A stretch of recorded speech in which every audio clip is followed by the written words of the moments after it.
Earlier in this course, we talked about the changing role of labor unions and how the decline in union membership has contributed to the breakdown of the social contract. To understand this better, let's look at how union membership rates have changed since their peak in the 1950s, when almost 1/3 of all employees belonged to a union. By the early 1980s, around the time when we begin to see the real effects of the breakdown of the social contract, union membership was already declining, and from then until now, it declined even more dramatically. In 2013, only 11% of 129 million working individuals in the US had a union on a job and collective bargaining at work. Now, in the private sector, which employs most working individuals in the US, this percentage is even lower. Barely 7% of these workers in fast food, healthcare, or technology, for example, barely 7% have a union at work. Now, labor leaders and scholars who study employment and labor unions argue that a number of factors have contributed to this decline in unions. Some argue, for example, that the structure of the economy plays a role, as growth in non-union sectors concentrated in service industries has outstripped growth in industries like construction and manufacturing, where unions historically have been strong.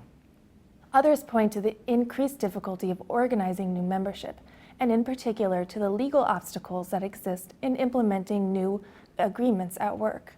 Recent research has found that only 1 in 7 workplaces where workers have organized an election and voted for a union will actually see a contract in the year following their vote. And oftentimes, these types of elections are contentious. And in workplaces where employers have been charged with trying to discourage union activity through unfair labor practices, the odds go down by nearly 1/3.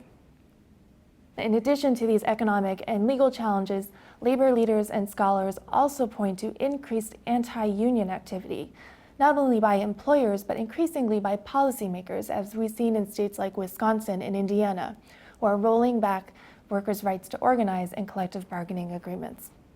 So over the past 3 decades, there's really been a shift, not only in how many people experience labor unions on the job, but in the way that we think about labor unions. And in this course, we've talked about the social contract and what it means at work, this idea that what's good for workers is good for businesses. And although we have examples of many good employers, as discussed by Professor Zainab Tan in her video, many employers act as though this idea is no longer the case, that what's good for workers is not necessarily good for businesses, and that unions do not have a role in improving the way that firms work. At the same time, declining wages, less job security, and increased costs related to things like healthcare and student loans are making it more difficult for working individuals. All of this adds up to a difficult environment not only for labor unions, but also for individuals who try to protect their rights on the job. The good news, however, is that over the past 2 decades, we've had a flurry of activity and organizing around economic justice in ways that are bringing employees' voices front and center.